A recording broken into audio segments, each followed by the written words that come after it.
Hello people of 2018 and welcome to the CogCouple channel. It's been a crazy 2017 and Gears 4 is now well over a year old. A lot has changed for better and worse with the game, but during December there was some light at the end of the tunnel when the great Gearsmas event was released for everyone to enjoy. The main part of the Gearsmas event was the Jingle Juvies Horde event. This was Coalition's attempt at Ticker Tuesday, which Epic did back on Gears 3. A social playlist was also part of Gearsmas, a snowball fight where players had only a boom shot to use, but this time the splash damage had been removed and would require you to hit above the knees to get a bodied kill. The Coalition also implemented 12 Days of Gearsmas, which dished out daily bonuses such as XP boost and credit boost, together with last year's Gearsmas skins. The 4 XP was the best day as ranking up was so simple and was a great opportunity to level up Horde skill classes. If you registered at the start of December, there was also a weapon skin that could be attained if you could fulfill the requirements. The Midnight Omen Retro Lancer, complete 25 consecutive waves of Jingle Juvies with fails allowed, and the Midnight Omen Lancer, complete 25 consecutive waves of Jingle Juvies but with no fails. Unfortunately, there's never a way to track this, so it was down to players to keep a note of how many waves you'd played and how many successful waves you'd accumulated. There was also a chance to own some of the skins released during 2017 in the latest mystery pack. There were only 400 credits, which was a nice change, but the open rate on them was super high, with some players reporting they'd used up to 40k's worth of credits on boxes and receiving hardly any legendary cards. Gearsmas wouldn't be Gearsmas without Christmas skins, and this year they didn't disappoint with 3 new versions. A fantastic ugly Gears sweater Imago, a Gearsmas sweater Dizzy, and a not-so-great festive DR1. We managed to unlock the Imago and the DR1 but not Dizzy, which wasn't too big a loss as really all we wanted was the Gearsmas Imago. We rarely change our skin from the Palace Guard, but as it was Gearsmas we had no choice but to use the Imago, and admittedly he did look great in game. If you wanted to go all out this year, you could also treat yourself to buying the ugly Gearsmas sweater from Glitch Gear. It was pretty much the same, the only difference was on the game sweater it had Clayton Carmine with the Santa hat on the front.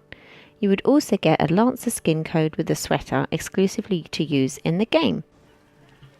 The Jingle Juvies Horde event has been great fun and reminded us a lot of Gears 2 and how intense Horde used to be with waves and waves of enemies coming straight for you. Just this time you had the added help of the Fabricator. The map rotation did seem a little poor though, with what only seemed to be a handful of maps that were used, mainly Clock Tower, Harbour Haze, Raven Down, Blood Drive and Canals. One day they'll allow us to have a map vote, but for now this was fine.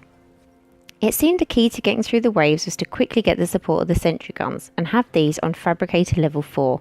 They just mowed down those Juvies and there was still plenty of enemies to go around and keep the rest of the team occupied. The classes people mainly used were scouts and soldiers, plus obviously the engineer with the discount on sentries.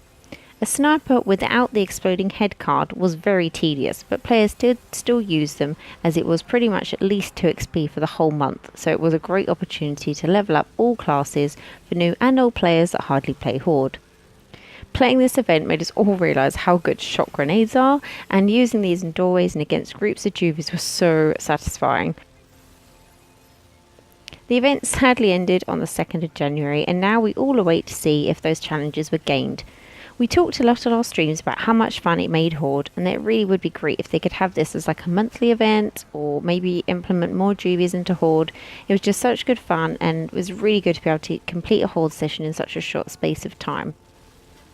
Well, what's next for Gears 4? The Coalition have kept us quiet now for a few months. We still feel there could be more yet to come. They did tease that Ice-T was back recording dialogue in the studio for the character Aaron Griffin, so we'll have to watch this space. We feel something may get teased for Gears 5 this year, releasing 2019, but again we're going to have to wait and see. They keep making small adjustments to the gameplay and multiplayer, which continues to plague the community. Some say it's fine, others really struggle. The matchmaking part of the game still seems up and down, and we still suffer from poor ping figures and laggy rooms, but that could just be our rubbish internet, it's hard to tell for sure. Esports is still growing high in Gears and the new season has started. Optic Gaming yet again taking the win. More teams seem to be competing this year, but the same drama is still there in Gears Esports, with teams dropping and changing after the first event.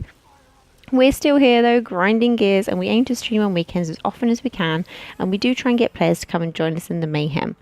Content of the game is becoming even harder with it being out for a while now, and we hope in the next few months they can provide more Horde events like Gearsmas and continue supporting the community like they try, giving us plenty of content to keep you guys entertained.